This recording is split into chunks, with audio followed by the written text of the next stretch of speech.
नाजरीन, वैसे मेरा मिजाज तो नहीं है कि मैं किसी हॉट इशू पे वीडियो अपलोड करूं, लेकिन आज दौरान मुताला डॉक्टर आरिफ सिद्दीकी की किताब का एक वाकया मेरी नज़र से गुजरा। मैं समझता हूं कि यह वाकया न सिर्फ पूरे पाकिस्तान बल्कि पूरी दुनिया में फैलाया जाना चाहिए ताकि मियाँ बीवी की ज़िंदगी और उनके ताल्लुकात में बेहतरी आ सके।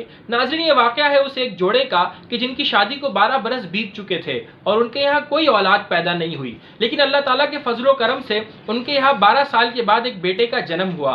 वो जोड़ा अपने बेटे की परवरिश दिलो जान से करता है, लेकिन जब उस बच्चे की उम्र 2 साल हो जाती है तो एक सुबह वालिद ऑफिस जाते हुए बच्चे की माँ से कहता है कि दरवाजे पर चूहा मार दवाई रखी हुई है, उसका ढक्कन बंद कर देना, और वो कहकर ऑफिस चले जाता है। लेकिन जनाबे वाला माँ चूंकि घर के काम में मसरूफ थी और उसका ध्यान वहां नहीं जाता है, और बेध्यानी में जब बच्चा चूहे मार दवाई की बोतल के पास पहुंचता है तो उसको उसमें कशिश दिखाई देती है और वो उस बोतल को पी जाता है।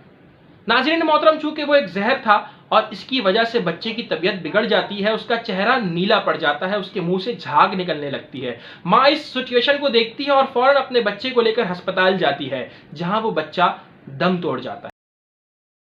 नाजरीन, जैसे ही बच्चे की मौत की खबर माँ को मिली, माँ सकते में आ गई। एक तरफ तो बच्चे की मौत का गम था, लेकिन दूसरी तरफ माँ को ये बात समझ नहीं आ रही थी कि वो अपने शौहर का सामना कैसे करेगी। बच्चे की हिफाजत का जिम्मा उसका था। लेकिन नाजरीन मोहतरम, इसी असना में अफसुर्दा बाप अस्पताल तशरीफ ले आता है। वो बच्चे की माँ के आंख में अपनी आंखें डाल के देखता है और सिर्फ उसे एक जुमला कहता है जो 6 अल्फाज पर मुश्तमिल थे।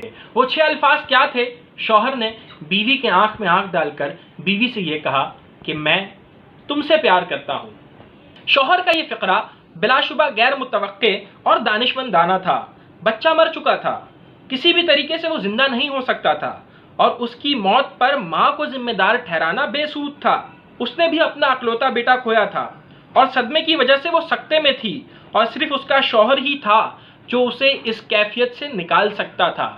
नाज़रीन मोहतरम, अगर हम सब अपनी ज़िंदगी के मामलात में भी इसी तरह से मुस्बत सोच रखें और एक दूसरे को माफ़ करना सीखें और होने वाले हादसात और वाक़यात का ज़िम्मेदार एक दूसरे को ठहराने के बजाय एक दूसरे का साथ दें, तो माशरे के अंदर से बहुत सारी परेशानियां और दुनिया के अंदर से बहुत सारे गमों का खात्मा हो सकता है। इस वीडियो को ज़्यादा से ज़्यादा शेयर कीजिए